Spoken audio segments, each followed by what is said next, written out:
coming here today to watch the Education Committee and listen to the needs of our school system.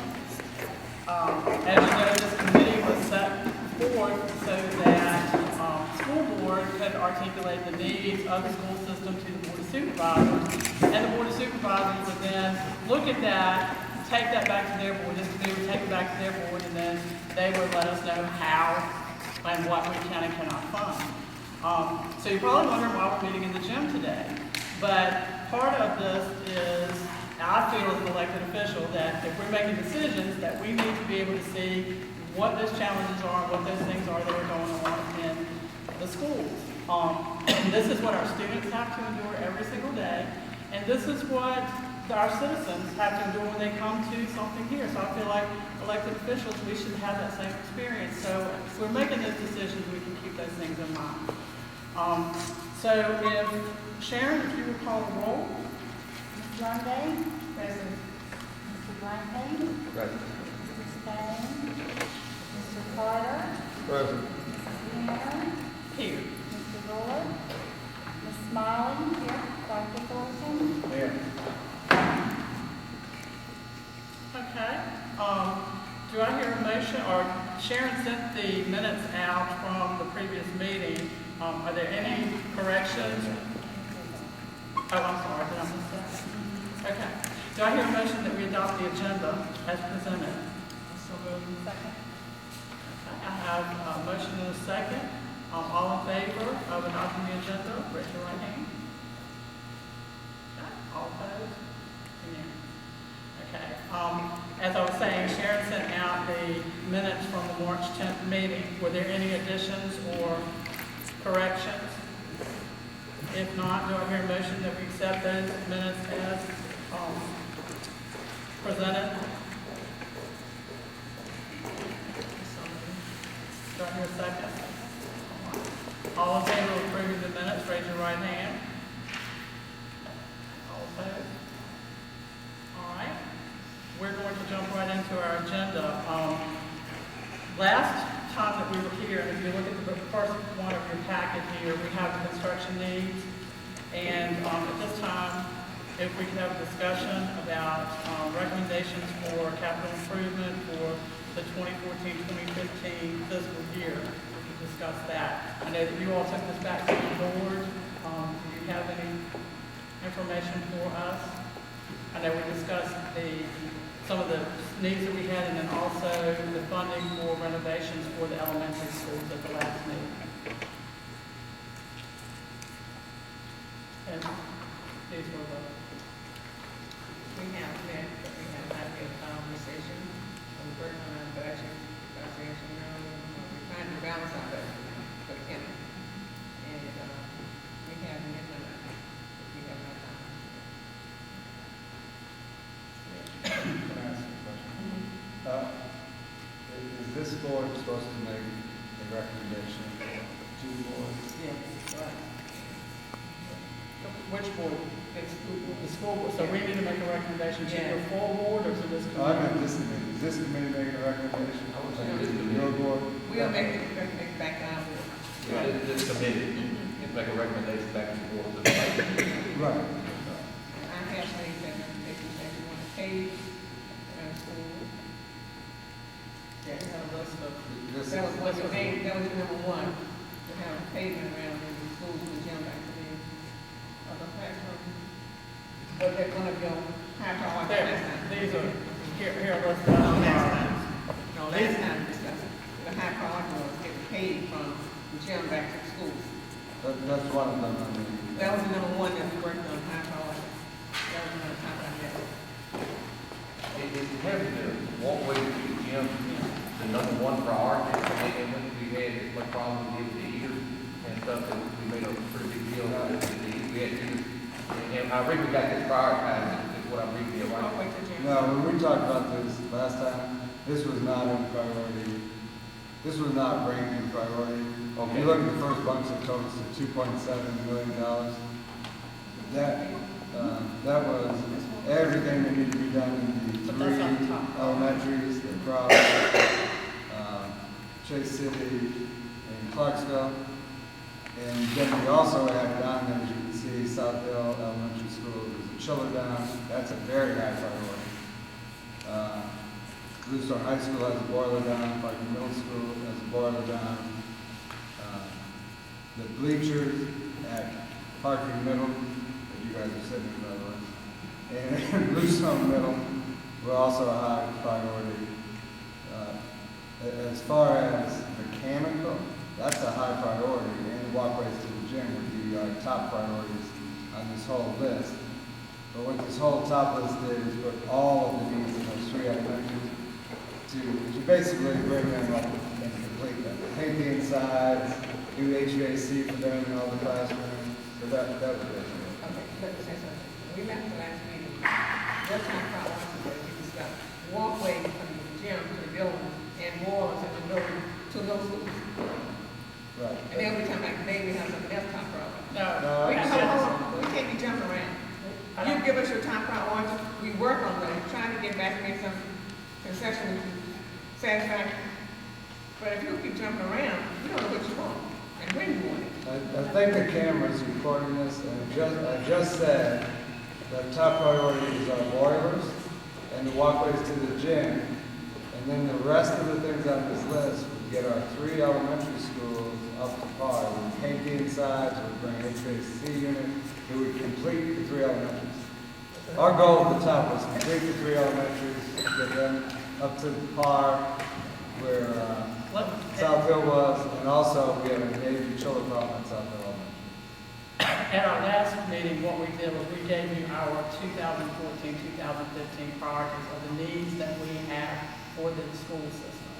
And we all discussed as a committee that, and I think Mr. Rankin was in the comment, that if we were going to do all of this for the elementary schools, that we needed to do those up front before we did anything else, because there may not be money for it if we jump to one thing and then have to come back to that. I think we need to prioritize this. Okay, that's the what number you one mean. thing Okay. that you, but I mean, it's like I say, you're in the elements, so you know what you need, so I think the thought we need, if it needs to be the boiler at the elementary school, and that needs to be one, whether we got 1.5 million or 2.9 million or 4 million, we need to go right down to this and get them, and wherever it So you it want stops, us it stops. Okay.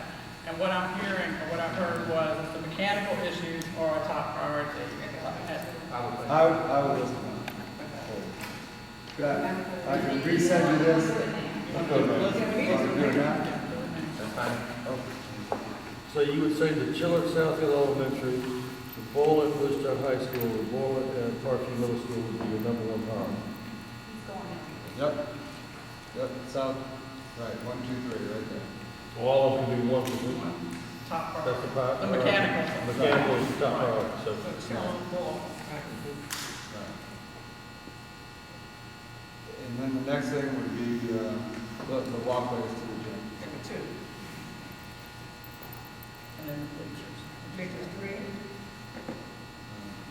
Yeah, absolutely. you say three. Yes. What about the student party? And then 4, I would say, is the paving. The paving at Shea Elementary across the South Hill, Yes. because we did the. What about Parkview? And Parkview. Those two lines together should be 4. So it says the 300 and the 50. Right. Right, because we did. Clark Elementary already.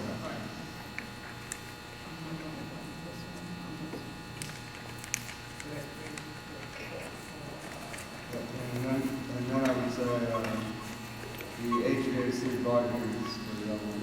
Don't we already have board units in the elementary? No, we have those, I forgot what they're called. But there's extra units there, I know. Right. In the elementary. They were the ones put in quite a long time ago, to be temporary. And We were never told they were temporary. They were that's told. what I was told. What we were told was we put air conditioning units in the elementary schools. They were never ever discussed as temporary. Are they still functional? I never discussed that. Some do, and they're, over the last few years, they've been breaking, and we took the ones out of Buckhorn, Mhm. and have been using those to replace them, but we're pretty much, I don't think there's any leftovers at this point. The reason we ask for the bar units is, when we built the additions. Right, they have the bar unit. Right, and it's pretty much that we built those additions, we're staying in those 3 elementary schools. So we wanted to bring them up with a bar unit, which is efficient. Right. I guess my It's question, easily maintained by our staff. we've got 3 schools with those units. Instead of just throwing them all away, we work through the schools and you still have those other units to replace these ones that they fail at the other 2, for example. We do one bar right now to start working through that because you're looking at about $250,000 per school. And you've got 3 schools with these air conditioning units and you're basically split everything away. Well, what we're gonna do with those is keep those in these other buildings, the high schools. And the high school has window units, which are very efficient. So we're hoping to put those. So you'll take the ones in the elementaries and take those to the high school? Wherever we have needs in their falling apart. Yeah, so we weren't gonna get rid of them. So are the same units at the elementary schools, in the middle schools and high schools, or are they different? They're the same, where we have, I don't know how they decide to put them, but there's a I lot, know. right, there's a lot of window units at the high school. And they have some of those other units. So you would be using those to replace out those? Right. So you're supposed to be, my concern was just throwing them away. No. You're not gonna gain anything because you just wasted a pile of money. Right. So you would continue to use those Absolutely. throughout the system at other points? Right. Ms. Lundy had a question. I know at the last meeting, we talked about it and said that we kind of needed to know these things as soon as possible so that we could put the bids out, so that this could be done during the summer. Is that still the case? Oh, yeah, I mean, it's like the walkways or. Well, none of it's in the budget because we didn't have anything to advertise. So there's no funding for it right now. Well, that's what she was asking, when we needed to know what, and that, yeah, We'll have and to to go answer back. her question, I was answering her question. Her question was, did we need to do this before school starts again? And the answer is yes. I was where you come from. Now, we could go back while you're advertising, the board could go back and amend the budget, with that same time frame because you're not gonna have, by the time you advertise it and get your first bills, you're gonna be well into this actual next fiscal year. That's right. So it's not gonna make an issue on that. We just wanted to clarify. And also, Ms. Lundy asked about the painting of the hallways. Would that be number 6? Well, at that, I would say, What would your windows? your windows would be 6. Okay, that's, And then I would say basically the rest of that, it's, you can really do, because that finishes off the schools. Okay. Unless you want to number every one of them. So but that gives her an idea. the windows and the bar units are gonna be for the 3 elements. Yes. And actually, all of these going down to the master blocks are gonna be for the elementary zone. Yes, Is that correct? yes. I guess with the kitchen upgrades, the first, or maybe number 7 before the other ones? Yes. I'm just asking, because that's basically one thing, kitchen upgrades and drains, whereas it's something totally different doing the hallways and everything else. Right. Okay, so ceiling tiles, painting, hallways. Just so I can recap, we've got the South Hill boiler, the Bluestone High boiler, Parkview Middle boiler as number 1 priority. We have the walkways to the gyms at lacrosse, Clarksville, and Chase City is number 2. We have the bleachers as number 3. We have the paving for Chase City, lacrosse, South Hill, and Parkview High School is number 4. The bar units is number 5. The windows is number 6. We have the, the kitchen drains, kitchen upgrades as number 7. And the ceiling tiles, painting hallways, security cameras, master clocks is number 8. Is that correct? What about the fire alarm? Fire alarm, and then you've got Okay. parking lot and parking That's already. That's a number 7. Okay, so the Fire fire alarm alarm, would be independent always. so that would be number 8. Can we ever find out, we talked, asked the question last meeting, I know the board, how long they've been there? Did we get that information? Actually, well, you won't get that into the Honeywell. We contracted with Honeywell because they were in these buildings back in the 90s, so I have a report from Honeywell. And Honeywell's coming back to do this is a control report, they're coming back to do a mechanical report and give us dates and the condition on all those. But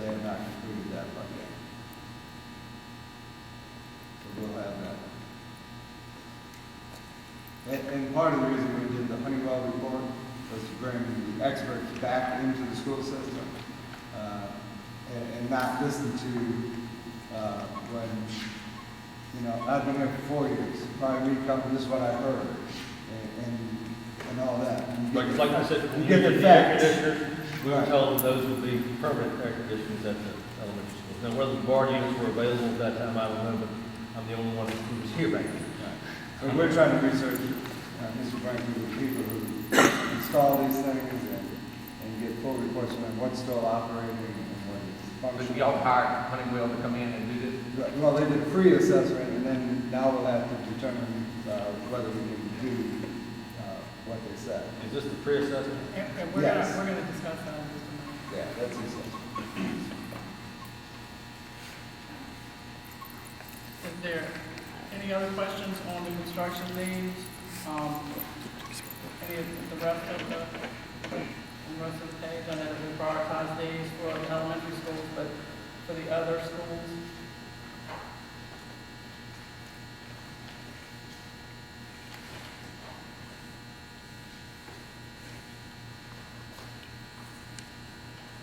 So they urgent at the other schools, or That's, Well, these are, I know all of them are important, but any urgent, you know, like a all of them here.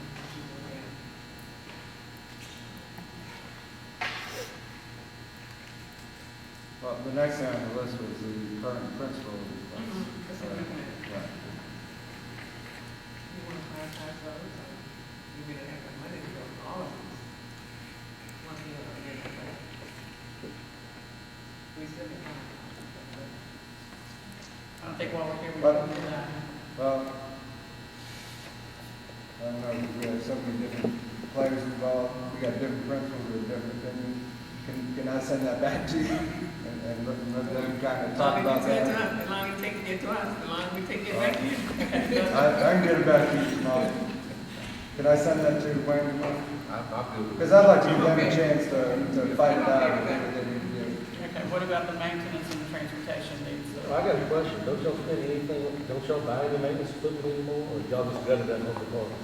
Oh, no, we have some funds. Then why are we buying lawnmowers and the cars you're gonna get from the sheriff's office? I'm not expecting the sheriff. As for the buses, you said you needed those for a lot of the special ed kids who are in the cars. Right. Most of those kids are in the cars, they can't get on the bus, because they can't be with them.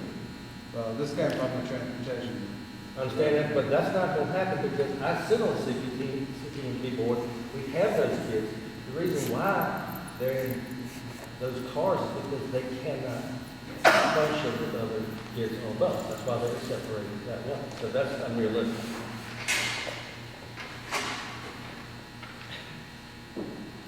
Okay. Maintenance, is there anything under the maintenance that you would like to prioritize? Okay. And the transportation, the 40 cars for student transportation and the 6 new buses. And we will go back to our experts in the transportation department and let them look at it. I mean, that was what we were told last time in special ed, and the reason why most of those are in cars. And we'll bring it back to you. Well, this is good. I mean, this whole thing is about communicating better, but the 4 cars would be on the list if I was notified at all with the sheriff. I spoke to them yesterday. Okay. But that's good news. We'll take He it. said he might have 5, he's not sure, but I talked to them yesterday, so that's what I found. I figured I could tell you today. Thank you. Moving along to the Honeywell report, Dr. Clinton, and that's the next thing in your packet. I'm not going to take time to read a couple of them to you. You can take that with you. Just kind of looking at the first page, summary findings. They go through the different buildings. And Parkview High School says HVAC remote monitoring panel is being used and is not being used and is currently abandoned in place.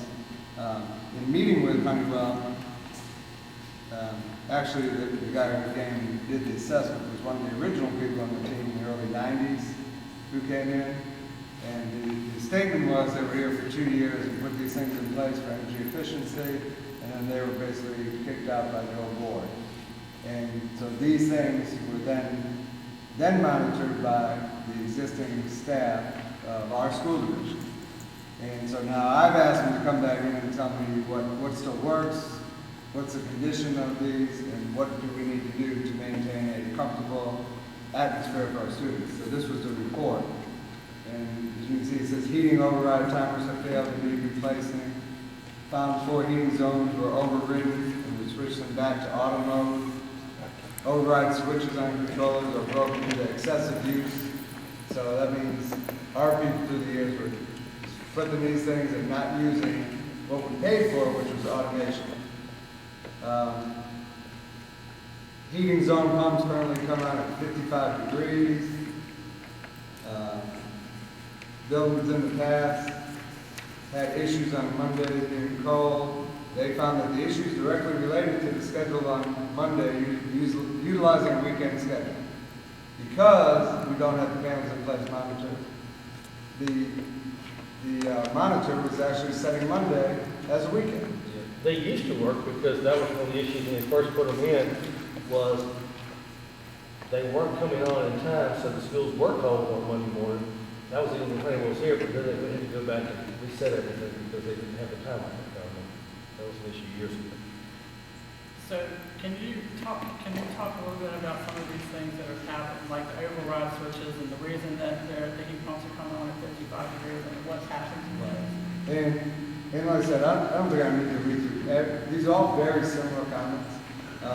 But one of the things where we blame energy management, they're not overriding anything. And one of the conditions in these old buildings where the heat kind of circulates, it's been tampered with to the point of someone going into the thermostats and pulling wires. And when that happens, and it's in here, you read it, it actually is reading the room temperature at minus 58 degrees. So it's pumping heat in that room no matter what. And because it's on a trail system, those first few rooms are hot as can be, even if it's cold. And the rooms at the end of that system are freezing. So that's what's happening. And even the master control that was in maintenance back in the 90s, which controls all of the schools that Honeywell's hooked to, is gone. And through his investigation and trying to talk to people who are around, the best he could say is he said he can't prove it, he feels like it was auctioned off many years ago. And he doesn't know why a train control was auctioned off, because the Honeywell main controller can't be used for anybody else. So we have their recommendations in here too, and they recommend we put that main controller back. Is that at the bus That shop? bus shop, yeah. And to utilize the controls that are still in the school. The controls in the school still work if we connect them to the board and get them back up and running. And so we could really fix the heating here as far as the comfort levels. We could get it back online. It wouldn't be perfect, because when you're dealing with... Is he going to be able to give you a pricing on this as to how much all this is going to cost? Yes, he's coming back with, I actually should receive that this week. And then he's coming back to finish the mechanic. None of this is the mechanical. So Mr. Brinkley actually boilers itself. They're coming back to do the exact same thing. He did state any boilers that you are replacing, that we ought to replace with propane, and it would be a huge savings. They would pay for themselves versus the heating fuel we use now. North of heating fuel currently? Yes. They're much more efficient, more efficient standpoint, they're much cheaper to operate, cleaner to operate. Right. So basically, since we started these meetings, and we're getting direction, let's at least keep care in middle and high school to a comfort level until we can decide what's happening in the future. That's what we asked for. I didn't ask for any bells and whistles. I said, I need it comfortable for our children in the middle and high schools. Can you give us an assessment that will get us to there? So that's basically what I asked for. I mean, Basically, you're a saying- heartbeat, what you're HVAC, remote monitoring panel is not being used and is currently abandoned. So it is functional, it's just not being used. Is that correct? Correct, and you did say some of it has to be repaired, like they switched it so many times, some of the switches are broken, need to be repaired, but the actual boards work. They need some maintenance to them, and they need to connect to the large board again. Do you know if there was any problem with these people, the reason the old board got rid of them? No one think any reason why they got rid of them? I'm not sure. I mean, I feel like I heard one time that it was a rough time to get out of the contract, cost some money, I mean, like I remember. Most of these things, I remember there was the major complaint that I remember was that they came in and basically, well, they put in the automation, but they took out about half the lights. So that's one way to cut down the electrical costs, and take down half of them, kind of takes care of that. They put timers on, and I remember there was a lot of complaints that we were paying for basically a very simple service, and they were making a lot of money. I remember those complaints, yeah. As for having to get out the contract, I don't remember anything on that. I know it's for several years, but I don't know if it's 2 years, 4 years, or what. But irregardless of what happened in the past, this is a system that we have, and it is not working. And so we've got to do whatever we can do to make it comfortable for our students. Oh, yeah. And we want to make guarantees that they can save us money too. And And- that needs to be tied in if you want to be in or whatever. and there's two things, there's two people responsible. One is you can pay for a service contract where they do the high level, once or twice a year and come look at the equipment. And then there's certain things that the locality maintenance team should do on a regular basis that they outline. And what it sounds like is as soon as Honeywell was gone, that routine didn't hold up over the years, which has caused a problem. So,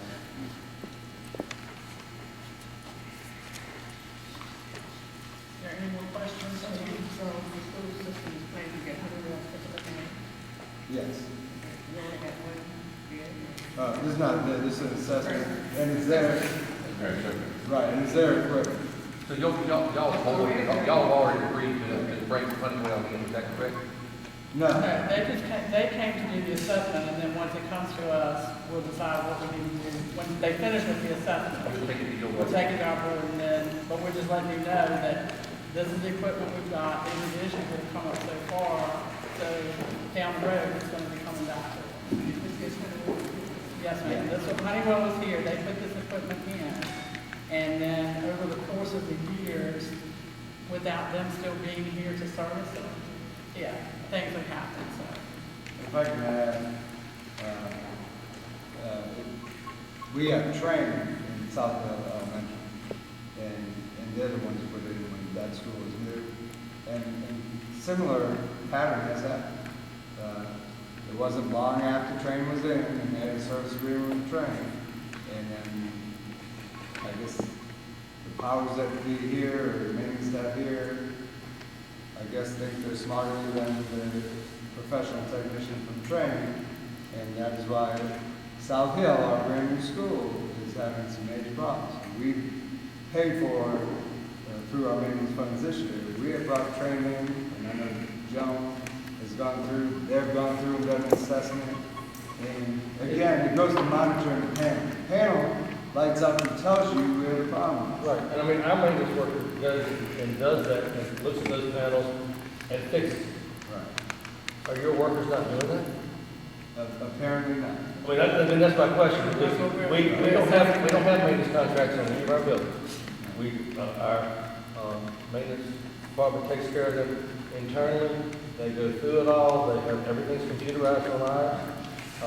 But we don't have those maintenance contracts, but they're still working on it all the time. And I guess my question is, why aren't yours? So, It sounds like they need to be trained, that may be a possibility, they train them how to take it. Right, and that's what we're doing. Is there anything else with the Honeywell report?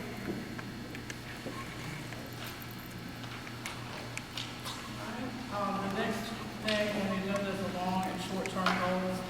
The last time that we met, I gave you all of the studies that we had, that we had received over the years. and you took this back to your board. I found one more today in my information. I haven't had copies, but I'm gonna get Sharon to make copies. This was done by McGuire Woods, for us back in 2010, and this is the one that talks about every year that we wait, how much it's costing us. You said that email to us. What I'm gonna do is get Sharon to send you copies of this, okay? Just scan it, just scan it, that'd be easiest.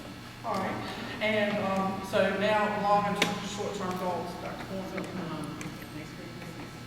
shoot, send it to Wayne tomorrow, or, yeah, how quickly can you? Yeah. Well, you've got everybody's emails back there, so you send it to everybody. Sure.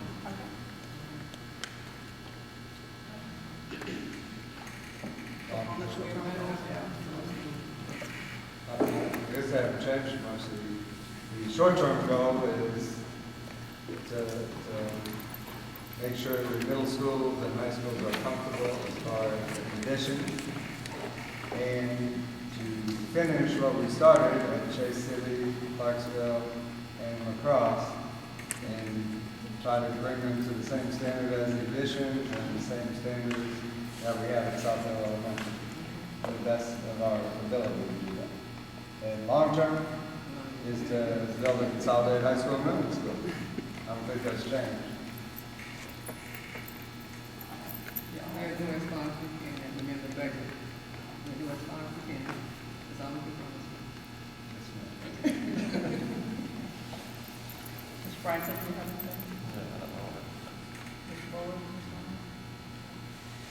The next thing on the list is the basis for teachers' employment statistics, and I know when you said it, you said something about the loss of 100 teachers, and I'm not really sure where that number came from, because we're not losing 100 teachers this year at all.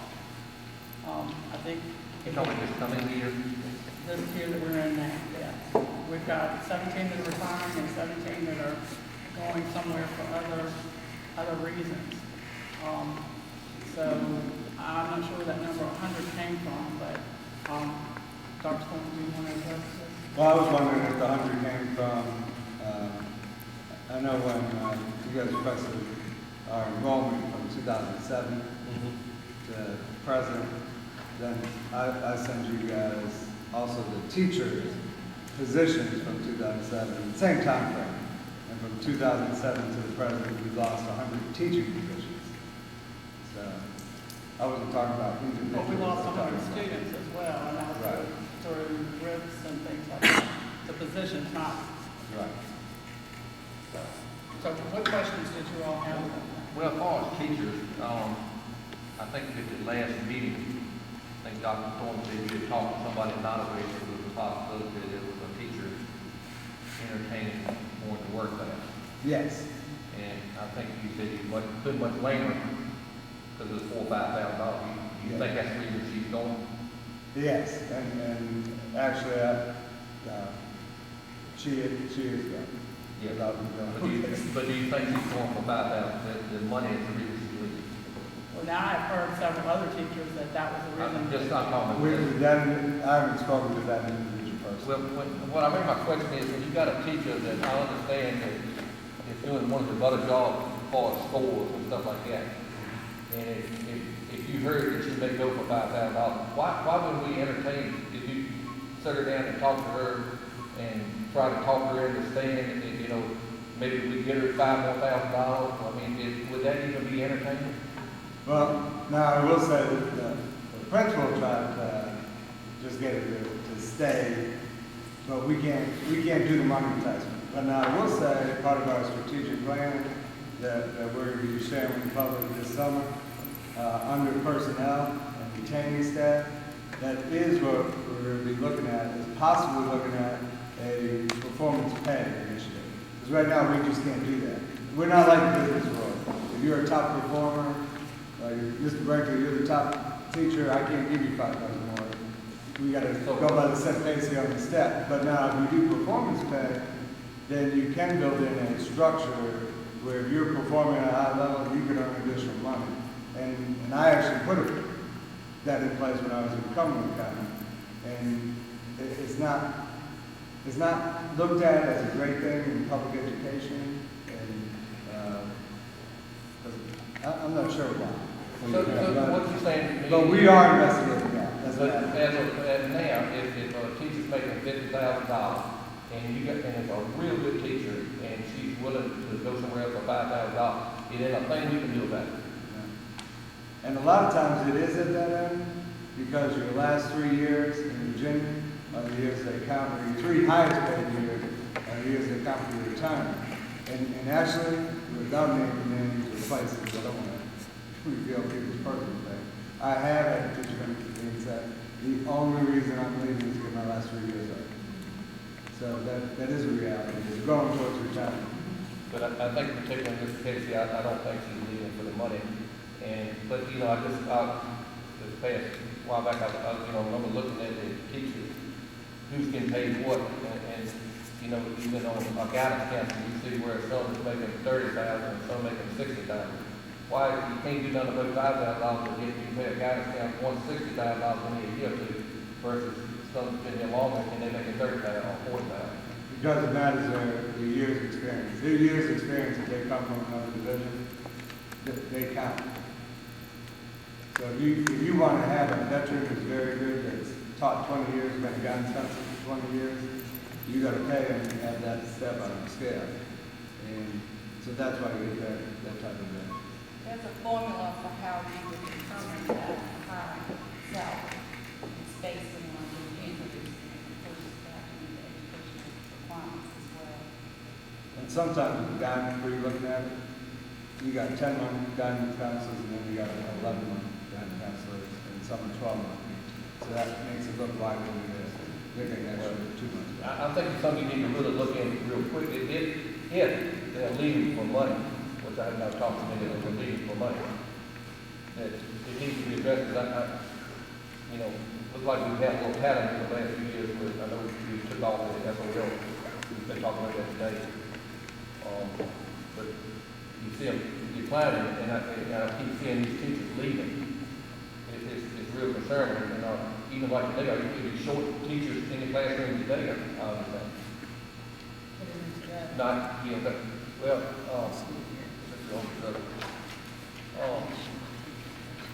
and I'm asking you, I heard this week that, like at Parkview Senior High, that we've been missing our English teacher there.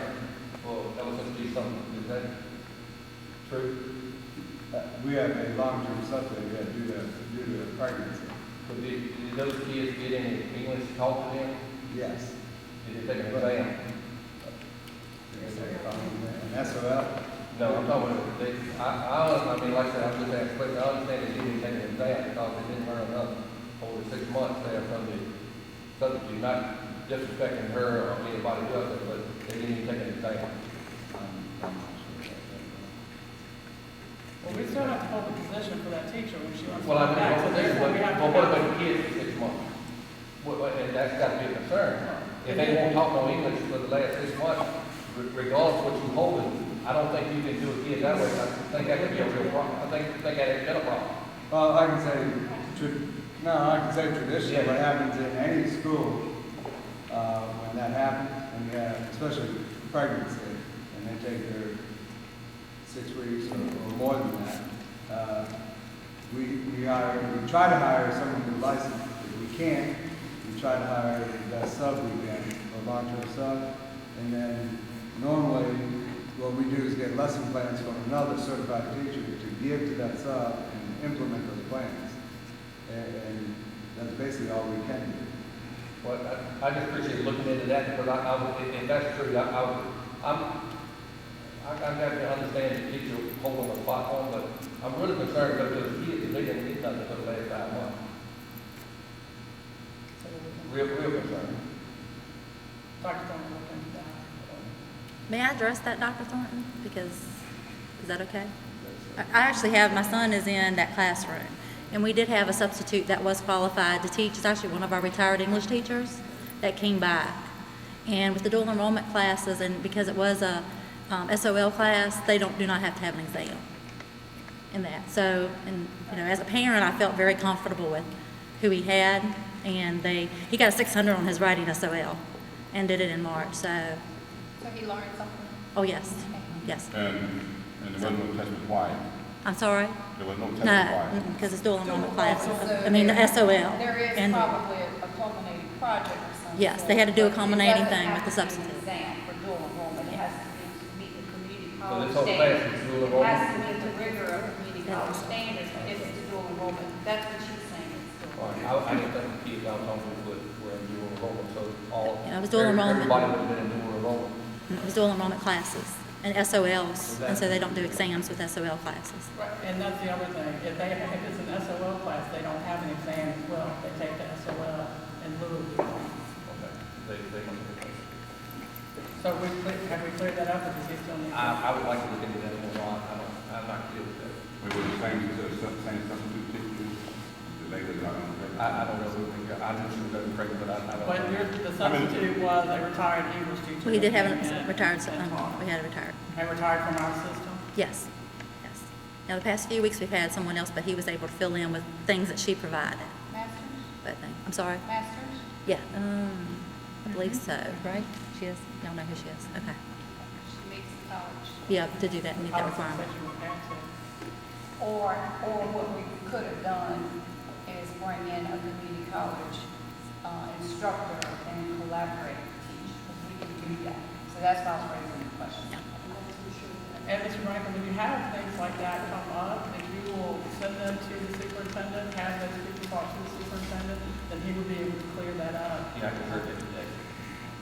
But, for future, if you have other things that come up and you hear things, please send them to the superintendent and he can, address. Is there anything else?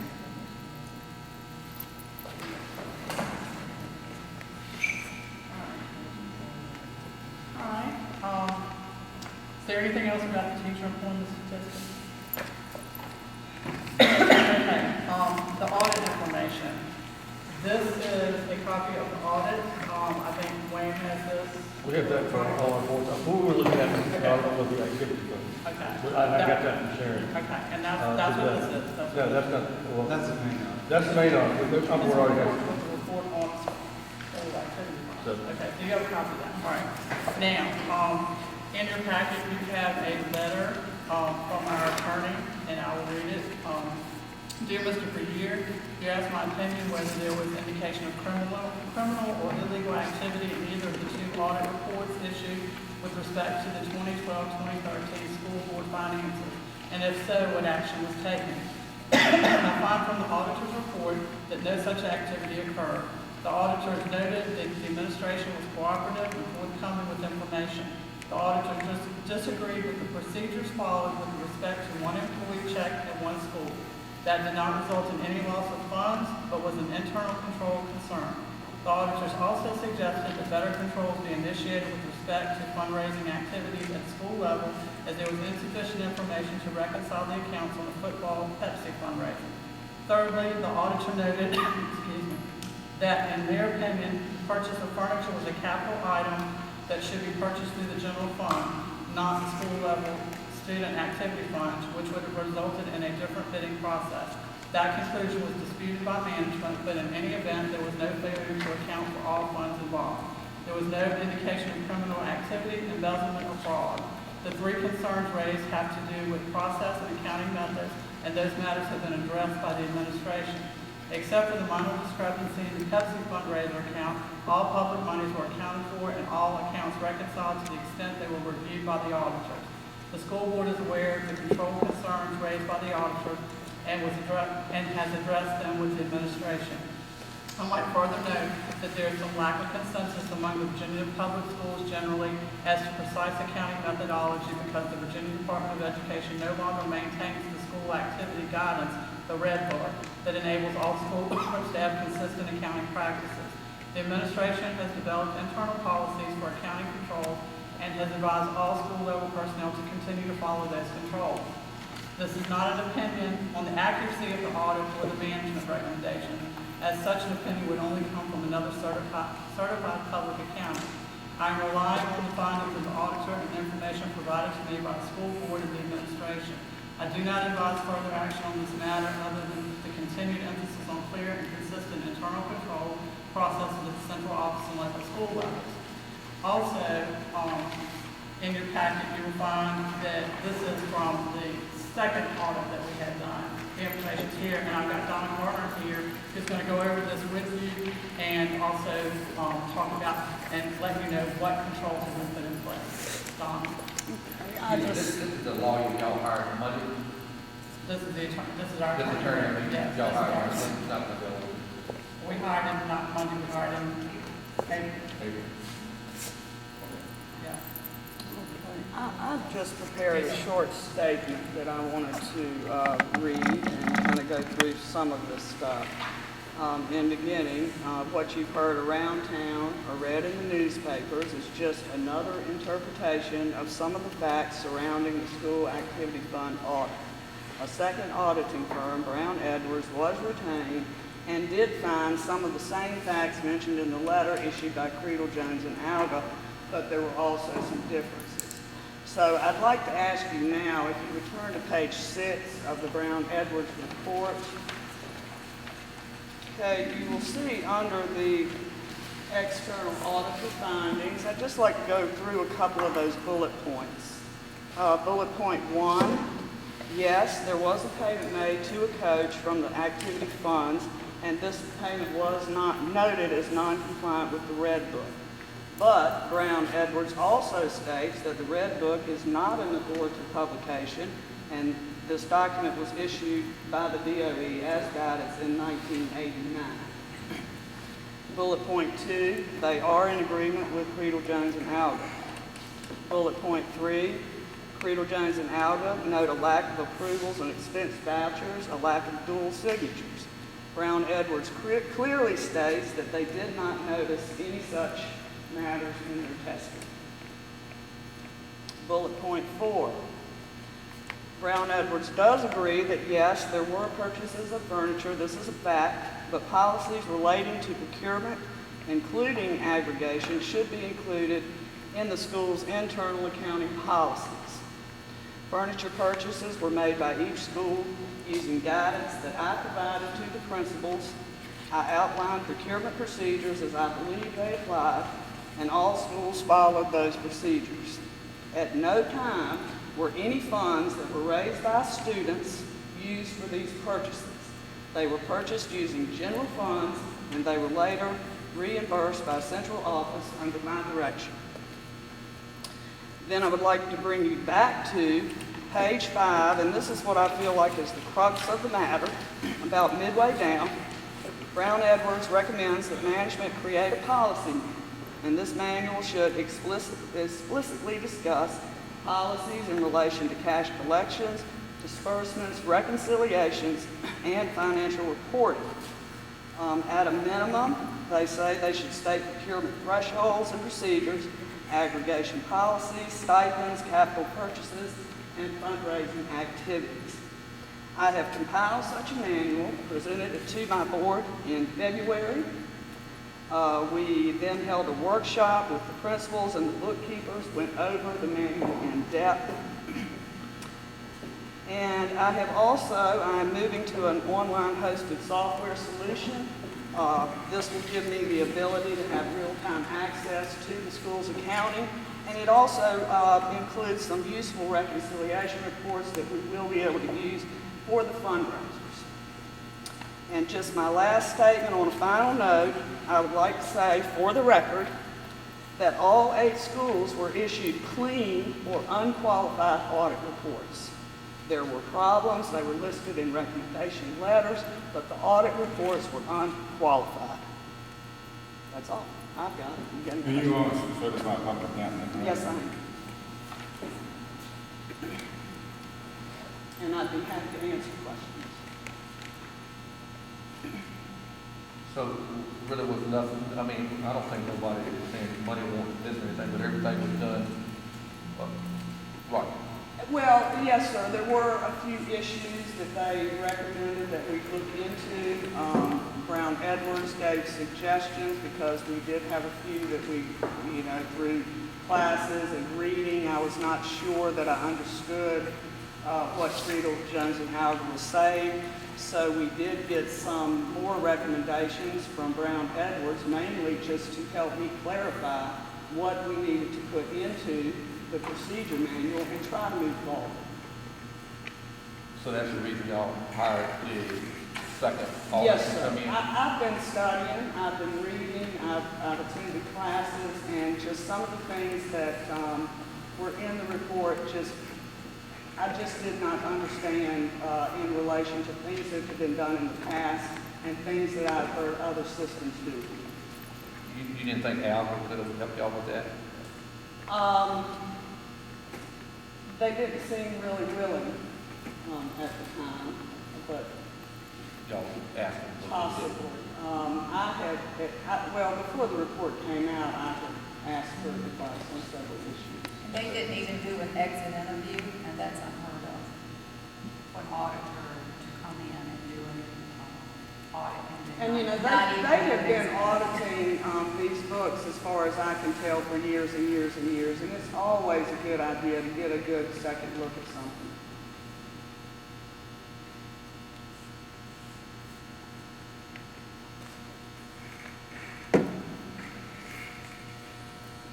So we got it right now. As far as I know, yes, sir, we're working very hard. I'm in contact with the bookkeepers all the time, trying to make sure that we are in compliance. And just to be clear, all of this was brought to our board in a public session. This was brought to our board in a public session in February. The recommendations and the procedures that she put in place, they may not have shown up in the paper, but it's on tape. She gave us this recommendation. And those things haven't been in place.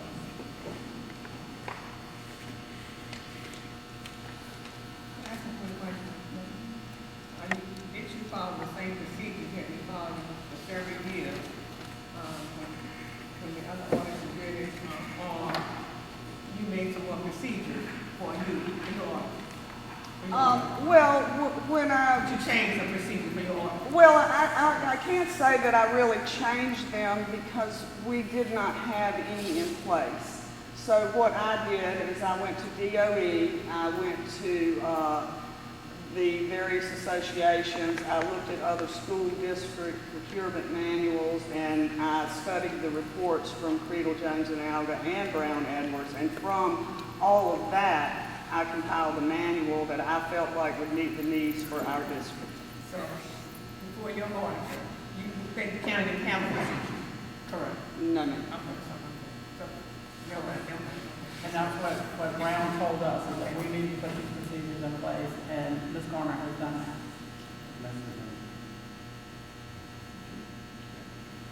Part of why certain things were done was based on, because you have a manual from '89 that is not authoritative, and it was not outlined, like whether you could buy desks per se.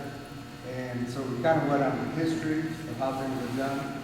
I know in my past life as a finance person, we purchased tables, desks, file cabinets, whatever's needed in the school. I did that as a principal as well, because that's a principal's account. And we also looked at the history of Mecklenburg, and under this exact same auditor, Mr. Alga's firm, this school system has paved roads out here, parking lots, with student activity funds, and they bought lockers, they bought fixed assets, which if you look at the Red Book, it actually says you have to inventory your fixed assets. And for this meeting, I prepared by getting a copy of the Red Book. And it specifically says in there that you do have to have an inventory, you have to mark movable pieces of equipment, that you can purchase these things with it. It specifically says it in there. It So, gives us instructions on what to do if we purchase fixed assets. right, and it's in here. Which is why we asked another firm to use their opinion. And the Brown Edwards report basically says, it doesn't say you can't do any of those things. It says you should identify how, if you want to do those things. If you want to buy fixed assets with student activity funds, then outline them. If you want to do these other things, make sure it's outlined. So that's what Ms. Garner has done. She's outlined what we're going to do. So now it's clear what you can do and what you can't do in a manual that she can follow. And another point that has not really been clarified is in these student activity funds, yes, there are funds that are raised by the students, but we also have general funds, principal funds that consist of fees that are collected from students, various donations possibly to the school, things that really have nothing to do with student fundraisers. Student funds were never, ever used for any of this. And Ms. Garner, you approved all of this. And every one of the principals went through the proper procurement process. And I And went signed through off on every one of them, yes, ma'am. Well, you know, I read I don't say it like this, it's like the debt, because the table was possible. The three schools was close to $100,000, $90,000. You know, when you do it this way, it almost looks like sometimes in the public and in papers and everybody else thinks as it being something wrong. You think you just would have brought that before the board and voted on, don't you think you would have still got it and the board would have, the board would have voted for it and said, do it, you know, and been fine. And it just brings everything, and it don't look like something else. Well, you have board members that are fans of the fire. You have a board member who's fans of the fire. Oh, I'm not into that. I can answer your question. You know what I'm saying? I can answer your question. In hindsight, absolutely, could have been that way, but they weren't buying the same stuff. But yes, we could have, I guess, pulled them all together and said, buy from this particular list of stuff and done it like that, and absolutely, they would have approved it. We'd be probably having a conversation. Right, but I will say, what we did do, and which has been verified by another accounting firm and our attorney, none of it was illegal. So we also have to factor in a newspaper lady interpreted this and put her own spin. The facts that are in that paper are only the facts that are twisted in one way. They sell newspapers, and she did a good job trying to get people riled up. So I would say again, what Ms. Dana said earlier, if we pick up the phone and call each other, I think we can solve a lot of problems. And yes, lesson learned. Would we do things a little differently, like you just said? Absolutely. Because of those circumstances out there. Absolutely. The reason the negative things that you got to deal with when we as board supervisors got to go right here and ask for a tax increase or something to fund the schools, and they scratch their head with, they did this or they did that. That's stuff that we have to deal with as a board member on that. So we put their files all the time. Well, all of this information was brought out at our meetings, the information about how this was done. The principals actually followed procurement for their schools because they were told to get what you need for your schools. And as you know, we have all these different schools where we're going from kindergarten all the way to high school. So we needed different things for whatever. And I agree. In hindsight, that probably would have been the best way. However, all of the facts, the true facts were brought out in the meetings. And, they're on video, but we can't help what's in the paper and what people are reading. So, like Dr. Stone said, if you have those issues, please come to him and send the information to him, and he'll be more than happy to answer it. But it is a shame that something as simple as trying to provide a positive learning environment for students has turned into a sinister thing, sinister plot. It's a shame. But you're right. Lesson learned. Okay, to hold our meeting to the 1 hour, we are now at 5:59. Is there any further discussion? Okay.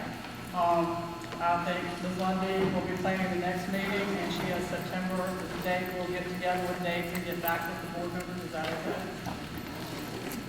Yeah, and we'll send items to them first in September about what we want to do. We'll work back and forth with Jenny with that. Okay. Do I hear a motion that we adjourn? Do I hear a second? All in favor? We are adjourned.